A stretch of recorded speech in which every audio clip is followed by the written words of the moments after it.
मग काय, बॅग भरली, बुटाच्या नाड्या घट्ट बांधल्या आणि निघालो एका नवीन देशात, एका नवीन स्वप्नाकडे. नमस्कार कोल्हापूरकर. मी फॉरेनचा कोल्हापूरकर म्हणजेच अथर्व संदीप पाटील.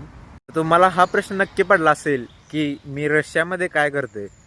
तर मी अथर्व आणि मी रशियामध्ये MBBS शिकालोय. सध्या आमचं आता पहिलं वर्ष पूर्ण व्हायला आले. चला मग तुम्हाला थोडंसं मागं घेऊन जातो. ज्या दिवशी माझं ठरलं की मला रशियाला जायचं आहे, त्या दिवसापासून माझ्या मनात भरपूर प्रश्न येत होते की मी करू शकेन का, मी तिकडे कसं राहीन.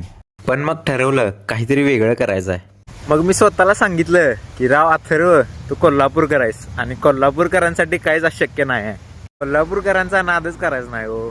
जगात भारी कोल्हापुरी. आणि आईबाबांचा सपोर्ट तर काय होताच. मग कोणतीही शंका मनात न ठेवता घेतल्या 2 बॅगा आणि लागलो स्वप्नाच्या वाटेवर. तर माझी रशियासाठीची फ्लाईट होती दिल्लीमधून.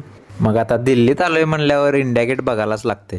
तर दिल्लीतून माझी कनेक्टिंग फ्लाईट होती कझानसाठी आणि उझबेकिस्तानमध्ये 6 तासाचा लेओव्हर होता. आणि कझानमध्ये पोचल्या पोचल्या थंडीनं सगळं जाम झालेलं. आणि त्यानंतर कझानमधून बाय रोड आम्ही उल्यानोस्कला पोचलो. तर कोल्हापूरकर, जर तुम्हाला इथनं पुढची माझी जर्नी बघायची असेल तर फॉलो करायला लागते.